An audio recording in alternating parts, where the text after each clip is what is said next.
Hello everyone, welcome back to our channel. అందరికీ నమస్కారం అండి. అందరూ బాగున్నారా ఫ్రెండ్స్? సో మరి ఈరోజు రెసిపీ వచ్చేసి టిఫిన్స్లోకి ఎంతో టేస్టీగా ఉండే పల్లి పుదీనా పచ్చడి ఎలా చేసుకోవాలో చూద్దాం. వీడియో అయితే స్కిప్ చేయకుండా లాస్ట్ వరకు చూసి లైక్ ఇవ్వడం అయితే మర్చిపోకండి ఫ్రెండ్స్.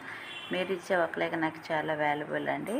సో మరి ఈ పచ్చడి చేసుకోవడానికి ముందుగా మూకిట్లో కొంచెం ఆయిల్ వేసి వేడి చేసుకోవాలి. ఆయిల్ హీట్ అయిన తర్వాత 1 కప్పు పల్లీలు వేసుకోవాలి. అలాగే దీంట్లోకి 1 టీ స్పూను జీలకర్ర కూడా వేసుకోవాలి.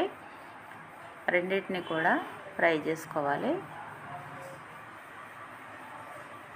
ఇలా కొంచెం ఫ్రై అయిన తర్వాత దీంట్లోకి ఒక 4-5 పచ్చిమిరపకాయలు ముక్కలు చేసి వేసుకోవాలి. పుదీనా ఘాటు ఉంటుంది కాబట్టి పచ్చిమిర్చి కాస్త తక్కువ వేసుకుంటే బాగుంటుంది. వీటిని వేయించుకోవాలి. పల్లీలు మాడిపోకుండా మధ్యలో ఇలా కలుపుకుంటూ వేయించుకోవాలి. ఇలా ఫ్రై అయితే సరిపోతుంది. వీటిని ఇంకా మనం పక్కకి తీసేసుకోవాలి. ఇప్పుడు ఇదే ప్యాన్లోకి 1 టమాటాలు ఈ విధంగా ముక్కలుగా కట్ చేసి వేసుకోవాలి. నేను చిన్నగా ఉన్న టమాటాలు వేసుకున్న, పెద్దవైతే 2 సరిపోతాయి. టమాటాలు కొంచెం ఫ్రై అవనివ్వాలి.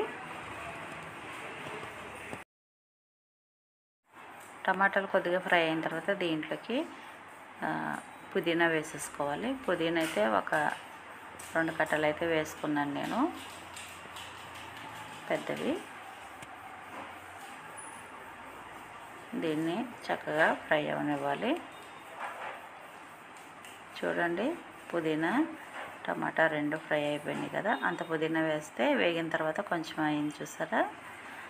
సో ఇప్పుడు ఒక మిక్సీ జార్ తీసుకొని మిక్సీ జార్లోకి ఒక 4-5 వెల్లుల్లిపాయ రెబ్బలు వేసుకోవాలి.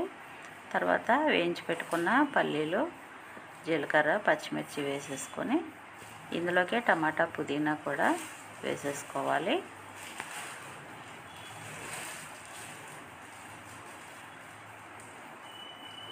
కాస్త వేడి చల్లగా అయిన తర్వాత వేసుకొని మిక్సీ పట్టేసుకోవాలి. ఓపిక ఉంటే రోట్లో అయినా సరే ఈ పచ్చడి చేసుకోవచ్చు. ఇప్పుడు ఇది మిక్సీ పట్టేసుకోవాలి. కొంచెం సాల్ట్ యాడ్ చేసుకొని, చూస్తారు కదా, ఈ విధంగా మిక్సీ పట్టేసుకోవచ్చు. మనం కావాలంటే పోపు వేసుకోవచ్చు, లేదంటే ఈ విధంగా తినేయచ్చు. నేనైతే పోపు అయితే వేయలేదు.